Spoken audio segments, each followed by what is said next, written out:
Hello friend, welcome to VTech channel. मैं तुम्हारे लिए विस्कोस यान बनाने की पूरी detail process step by step, थोड़ा टेक्निकल लेकिन आसान भाषा में बताता हूँ। विस्कोस यान कैसे बनता है?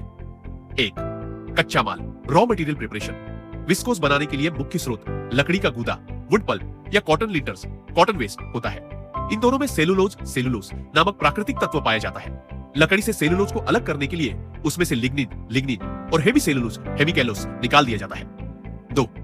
अल्काइलाइट ट्रीटमेंट, क्षार उपचार। तैयार किया गया सेलुलोज को कॉस्टिक सोडा NaOH के घोल में डुबोया जाता है। इससे अल्काइली सेलुलोज नाम का यौगिक बनता है। यह प्रक्रिया सेलुलोज को आगे के स्टेप्स के लिए तैयार करती है।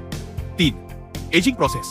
एजिंग अल्कालाई सेलुलोज को कुछ घंटों तक नियंत्रित तापमान और नमी में रखा जाता है। इससे इसकी संरचना, स्ट्रक्चर थोड़ी ढीली हो जाती है और यह रासायनिक अभिक्रिया के लिए और उपयुक्त बन जाता है। 4. ज़ैंथेशन सल्फराइजेशन। अल्कालाई सेलुलोज को कार्बन डिसल्फाइड CS2 गैस के साथ प्रतिक्रिया कराई जाती है। इससे सेलुलोज एक्सेंथेट बनता है। इस स्टेप में सामग्री का रंग पीला या नारंगी हो जाता है। 5. Viscous solution. सेलुलोज एक्सेंथेट को पानी प्लस कैस्टिक सोडा में घोला जाता है। इससे एक गाढ़ा चिपचिपा घोल तैयार होता है जिसे विस्कोस डोप कहा जाता है। यही असली विस्कोस है जिससे धागा बनाया जाएगा। 6. फिल्टर और गैस निकालना। इस घोल को फिल्टर किया जाता है ताकि उसमें से अशुद्धियां, इंप्योरिटीज निकल जाए। साथ ही डीगैसिंग करके फंसी हुई हवा और गैसें भी हटा दी जाती है। इससे धागा चिकना और बिना दाग धब्बे का बनता है। 7. Spinning process. धागा बनाना।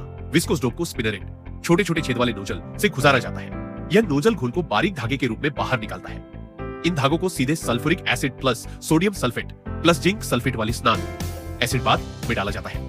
वहां पर यह रासायनिक प्रतिक्रिया से मजबूत फाइबर रिजनरेटेड सेल्यूलोज बनता है, फाइबर में बदल जाता है। 8. Stretching and drawing. खींचना और मजबूत करना।